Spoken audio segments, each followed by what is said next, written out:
Welcome, I am Diablo68 and this is Game in Existence, the YouTube channel where we go over everything to do with games, from reviews, help and tips, strategy and everything in between. In today's video I want to go over some of the best features in 4X games. This is part 1 of a series that I'm going to do, and we're going to be looking at the mechanics of how the 4X games work. What I mean by mechanics is the nuts and bolts, the inner workings of how the 4X game is actually worked out.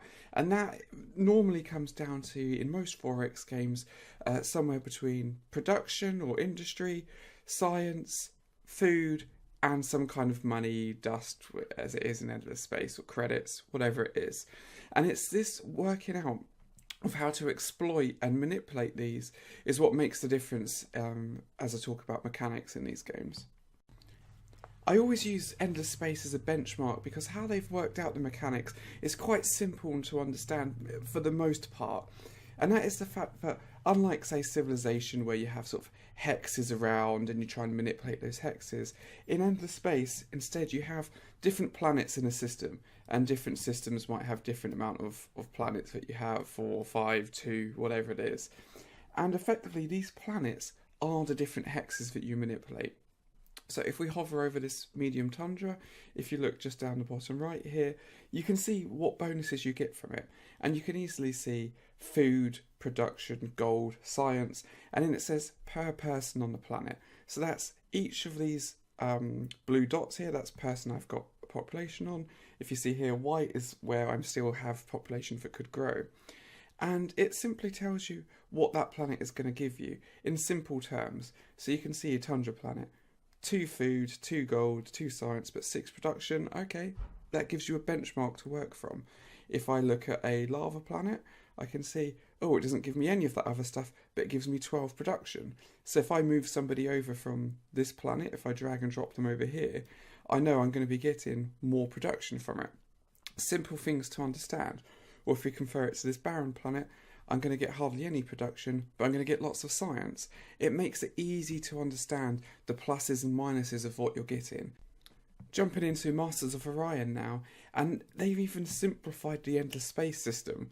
And it's a simple way. You've got 3 different paths here, and this is just like the planets you had on Endless Space where you could drag and drop different people over. You then manipulating different things, but it's just on one planet. Or like in Civilization, effectively think of these different rows as your different hexes for you to manipulate. And it's a really simple system. We can see this planet is giving us +1 research, and you can see the numbers here, 3. If we put somebody on there, I think I've got minuses. If we hover over the person, he's getting minus 0.75, so he's only going to give me 2 research. So now we can see we're getting 5 research, but we're losing food. If we move people back over, if we drag him and drop him back over, we can see we get +4 food, and in 4 turns we're gaining extra population. We're 3 out of 13, so in 4 turns time we will have a 4th person that we can throw around. Or if we put this person here, 2 turns we will get that. Same here, this is our production queue. This farm is going to take 4 turns because we've just got this guy producing. If we move him here, 3 turns. Simple mechanics to understand. And what Master of Orion has done really well, they've kept these numbers small. Endless Space, it's near the end of the game, or even middle part of the game, you start getting 500 production, 1,000 production, ships take 9,000 production, you start getting buildings which increase production by 40%, but that's obviously 40% of some kind of base level, it's not just 40% of your total if you've already got other percentages. And what Masters of Orion do really well is they keep these numbers small all the time. You don't get buildings which say add another 20% production. What you will get is it will say all of your people get an additional +1. So then straight away you can see these people, instead of being +4, +4, +4, they be +5 each. And then you can start seeing, okay, my production, if I'm going to have that, 1, 2, 3, 4, 5, 6, if I'm going to have 7 people in there, that's an additional 7 production. Which 7 production out of 16, that's quite a good bonus. Whereas if you start getting these massive, like 50% for this one building, then 70% for another building, 20% for another building, it's difficult to work out where you're actually getting those baselines from. So I think definitely keeping the mechanics simple, something like what they've got in Masters of Orion, I think is elegant, simple to understand. Okay, we've jumped into Galactic Civilizations 3 now to show you just how mind-bogglingly different and difficult it is compared to what we just were looking at Masters of Orion.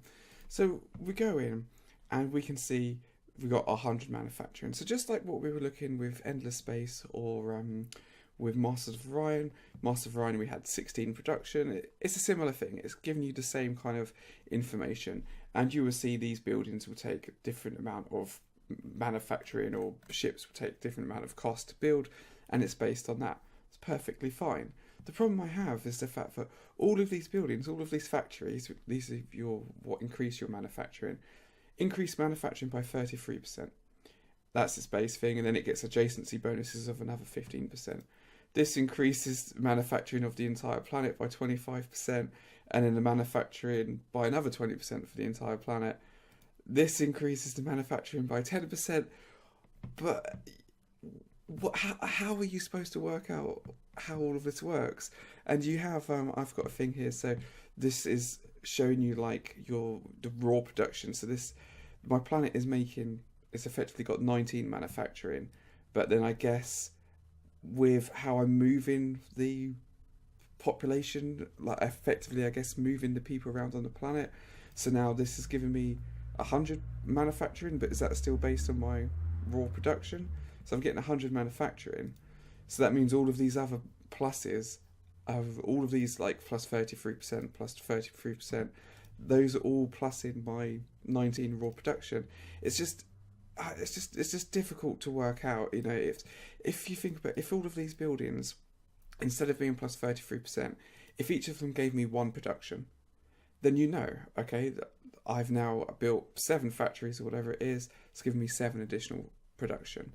If this thing says every adjacent building gets another manufacturing or another production, then you know by having that in the middle, it's effectively counting as another 5 factories. Or if they upgrade, they do 1.5. There's no need to have this manufacturing of 100 or 1,000 or 2,000 or whatever. You can keep things simple. Ships don't need to cost 400, they can cost 50, and you know that you've got 50 factories, so you're going to build a ship every turn. It's sometimes I think these games they get complicated. They've just gone complicated for the sake of being complicated, when you don't need that level. You don't need that level of having everything complicated, you know. It's definitely having mechanics which you can understand is the better way to go. You know, I picked up Galactic Civilizations and was just like, I played a lot of 4X games, a hell of a lot of 4X games, and you pick up some of them, and you just sit there and you just sigh. It almost feels like work, where you're like, oh, I'm gonna have to take an hour and a half to sort of start working out the different things of what all of these things do. I picked up Master of Orion and went, right, put a dude here, gives production, that gives me an extra production, okay, job done. You know, you need to keep these games simple. Coming back to Master of Orion for my sort of summary of the mechanics of 4X games, and I think that's because at the moment I would say Masters of Orion have sort of done this the best I've seen. And that's the fact that they've kept it simple, they've kept the numbers low, they've made it simple to understand the benefits of what you're going to get from different things. You know, it's like, if I look at something here, this will give me +2 production on the planet I build it on. So effectively, if I'm on a planet, and this is going to have a base level of always being +2. And I think I've got an upgrade automated factory. Yep, so it gives me +2 production. So without having anyone there, I'm getting +2 production. It's just simple to work out. And I think this is one of the main things that really turns people off of 4X games, is when they load into it and it's just too hard to try and work out the benefits of what you want. You should be looking at a research, and some of these will say like +1 production per cell. So that's, again, easy to understand, that it's for every person on here you get pluses. It's just, this is the way these games need to be. And I mean, Masters of Orion, it doesn't do it perfectly, because it makes it far too much. You need to micromanage almost each turn. You want to be moving these guys around to try and get your maximum, which obviously doesn't work out. You need some kind of way of automating that. But it is just interesting of the wide variation in all of these 4X games. When really, I think sometimes you need to sit there and go, okay, we've got these different mechanics. As developers, it's going to be really easy to keep throwing different ideas in, and then it complicates things. But you've got to have a point where you sit there and go, right, okay, we've thrown in all of these different ideas. Now let's actually try and go back and try and effectively bring all the numbers back to 1 and 2. And of course, you're not going to get them all down to 1 and 2. You're going to get it to 10 and 20 or whatever it is. But you've got to do something like that to try and bring systems back in place for people can actually understand and play the game. So I think in summary of my mad ramblings, and that is the fact that these games, you should be able to instantly see the benefit of whatever it is you're going to lose, the pros and cons from actions you take.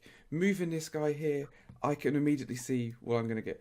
Instead of getting a new population in 3 turns, it's going to be 7 turns, and this doesn't move, it's still going to be 3 and 2, or whatever it is. So I'm going to leave him here.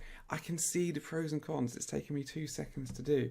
And in the same with tech tree, you should be able to look at a tech and be able to sit there and go straight away, right, that's going to get +2 production, +1 production per cell. That's really good.